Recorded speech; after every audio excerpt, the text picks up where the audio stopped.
best friend out there. You know fucking reason. You gonna stand up and do something? You sit down and shut your fucking mouth.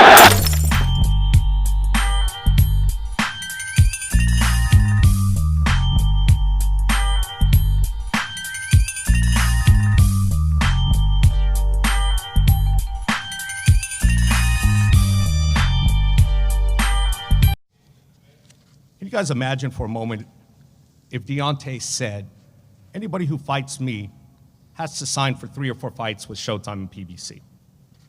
All of you would murder him for that.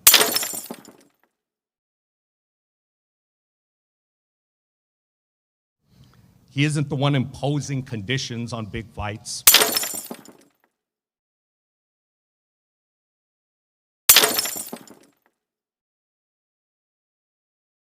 It's going to be amazing because I feel like I'm a myth buster in boxing.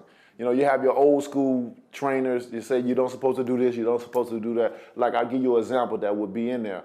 My very first fight, my debut, 2 hours before my debut, I had sex, right, with my wife.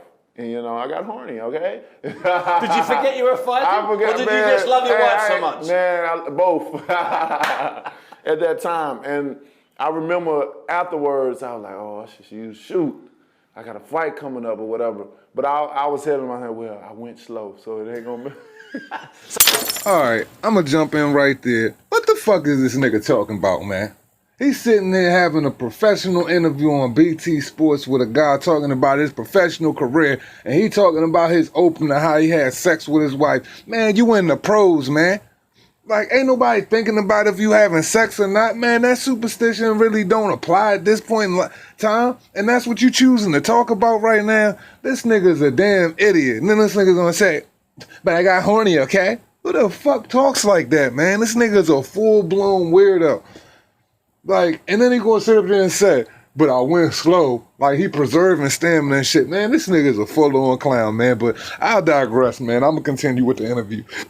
So you lied to yourself. I didn't use too much energy, so I should be all right. You know, but I went out there and, you know, actually gave me a lot of stamina, you know, a lot of energy. So it's like a warm-up. Yeah, for real. That's well said. It's well the words to put it in. But did you tell the people around you what you'd done? No. So to this day? Well, they know now, but they know, they only found out maybe a few months ago. You know? I gotta climb back in here, man. This nigga acts like it's a thing, like it's something that you gonna share with your homies several years down the line that's in your training group, like, yo, I banged my wife on my season opener, man. How y'all niggas feel about that at this point? Oh, that's great, Deontay. Thanks for telling us about your wife that we could give a fuck less about.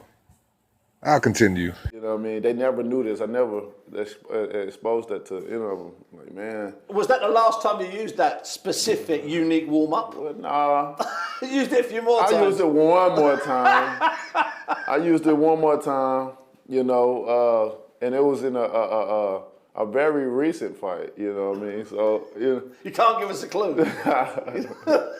But, you know, I like to have challenges for myself, you know, because sometimes I feel like it's so easy because I have power and I know I can get guys out there at any given moment. I'm an artist of what I do. I know how to set guys up. You know, a lot of people don't pick out the greatness of me. They always talk about the wrong because they never seen a type of style of mine. But I'm very smart. My intellect is very high up in the ring. I gotta stop him right there, man. His intellect is very high up in the ring, man. He says people always pick out the things that he does wrong. Well, you do so many things wrong that we honestly can't say one thing that we saw you do right in the ring. Now you're gonna sit up there and talk about how you compute and how you set traps and you set people up. Bro, you've been throwing the same 1-2 or the same punch. You act like it's some great invention to have a strong right hand. That's a gift. Like, that's a gift God gave you, bro. You don't even throw it right. You break your hand all the goddamn time. Now, you act like you don't do anything in the ring. That's something that somebody gonna say that they can study, they can take out in their repertoire and use it. You go in the ring and street fight. There's no art to that shit, and it's not anything people haven't seen before. See, that's how delusional this guy really is. He thinks what he's doing in boxing is something that's so next level that it takes a person of greater IQ to be able to jump in the ring and master what he's doing. You just knocking people out, and then shit, you're not even doing that fucking right. But I'll digress, man, and let this damn retard continue. You know, if I didn't have boxing skills, I wouldn't be able to set a person up with the jab. I wouldn't be able to follow behind with a right hand, nor would I be able to have a combination with the left hook. I know exactly what I'm doing. I know how my feet are supposed to be spread. And when I'm ready to throw the right hand, I know exactly how much weight, how much speed, and how much torque I need on myself. Didn't I tell you a whole conversation about obsessing over the right hand? Nothing about boxing, nothing about, you know, he says he has great footwork. Well, if you had great footwork, you wouldn't fall every goddamn time you threw that wild ass right hand. He swears up and down, listen to him talking about his torque. He act like he's got mathematical equations broke down on how he throws the right hand and how exactly he's supposed to throw it to set a person up to drop him, man. I'm telling you, man, the dark arts of fuckery, man. Y'all hearing it right here from Deontay fucking Wilder, but I digress and let this idiot continue. To do it. If I didn't, I wouldn't be 40 on a 49 KO. Not only do I do it continuously, but I do it consistently as well too. So I'm proven. Sometimes. Not only do I do it continuously, but I do it consistently as well. This motherfucker's retarded, man. I'm in November. It's going over old ground with Luis Ortiz. Was that the hardest fight of your life so far, Ortiz? I would say it's the most challenging fight. It definitely was a test for me. It was very challenging to have this guy with so much experience, and every time I threw, he countered. Just like I had to be. When I first did it, I'm like, oh, I hit like a matrix or something like that because he threw me off guard. How quick and fast he responded to me, and as the fight goes on, I tried to decode him. I tried to see what it is. I know every time I put the bait out there, he would bite it or whatever. And it became an interesting fight until I started figuring him out. So that was a smart Deontay Wilder there. Most definitely. Yeah. Smart and cautious Wilder, because I know Ortiz was hungry, and I know he had way more experience than I. So I had to be very cautious, you know, what I did with him.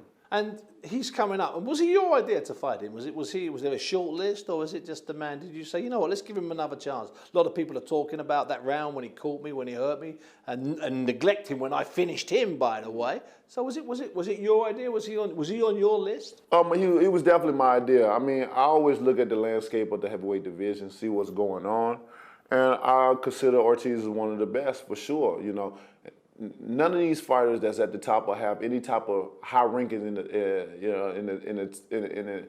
rankings, especially in the top 15, want to fight Ortiz. But they always use the excuse of he's old. And my thing is, if he's old, then get him out of the way. That's easy money. Should be easy to fight then. Easy. It's kind of funny that he says nobody in the top 15 wants to fight Luis Ortiz. Well, I just showed y'all that was false, considering he just turned down $5.5 million, which is really $7 million to fight Anthony Joshua, as I showed you in that article. But nobody wants to fight Luis Ortiz, right, Deontay Wilder? Well, if fucking Vladimir and Vitaly Klitschko fucking are old and they're so easy, well, why didn't you fight them? Oh, I bet you ain't got nothing to say to that, right? I'll digress. But no one wants to fight him. So I look at this and I say, you know, for the first fight, I had a connection with him due to his daughter. My daughter was born spina bifida, and his daughter has some type of, you know, rare skin disease, you know. And I know it takes a lot of money when you're dealing with special needs children. And, you know, although he you know, had the PED things going on, I still blessed him. Can you make this somewhat difficult for me, Deontay? I mean, you said you had such a special connection with him, right? Some real homo shit to say, you know what I mean? Since you care about all of these heavyweight fighters' feelings and everything like that, well, I mean, you kind of didn't show Dillian White the same respect. You were calling on him getting banned and trying to use what you didn't even know the whole truth about to try to get out of an interim fight with interim heavyweight championship fight / heavyweight championship fight to clear up who is going to be the champion in that situation with Dillian White because of the PED situation, correct? But considering Luis Ortiz situation and the bond, you wanted to fight him, right? But I'll digress. to come in because I wanted him to be able to support his daughter. The second time around, I'm coming in, not only do nobody wants to fight him, I'm so close to unifying the division. I became close many a times, but in this instant and moment in time, I'm even more closer because Ruiz is a part of my stable as well. So it's so interesting that Deontay Wilder wants to unify the division now. I tried to put the Shmo interview right after this, but it's something wrong with the encoding on the file, so it wouldn't let me do it. And Mr. Deontay Wilder said at this point in time, it's not even about the belts, baby. It's about 50-50. Well, you were offered $120 million. You turned that down. You weren't even thinking about unifying division with Anthony Joshua, so you tucked your tails with fake dates with Luis Ortiz that isn't even set, and so-called Tyson Fury when that just now came to the attention where Tyson just agreed with it. But, you know, you'll let people believe these smoke and mirrors. That's why I put all of these videos up. And as far as the Steven Espinoza thing in the beginning, I threw that up there as well so you guys could see how Steven Espinoza said, could you imagine if Deontay Wilder asked anybody to sign to me and fight? You guys would murder him for that y'all would murder him for that shit. Well, Deontay Wilder did do that. So, with Dillian White. So it's a lot of contradictions here, man. If you guys want to catch the interview, y'all can go ahead and watch it. It's on BT Sport. I'm not going to continue to go on and on about it. I just find it funny. This guy is freaking writing a book about what happened with the Anthony Joshua fight and why didn't it come to fruition and so many other things. Man, Deontay Wilder is a wild, compulsive liar, and it almost never ceased to amaze me how people can still ride this individual's coattails and try to follow him and consider him one of the best in the world. Well, that's all I got for you guys, man. There's some cringeworthy shit, and as we always say, it costs you nothing to pay a nigga no mind. Respect.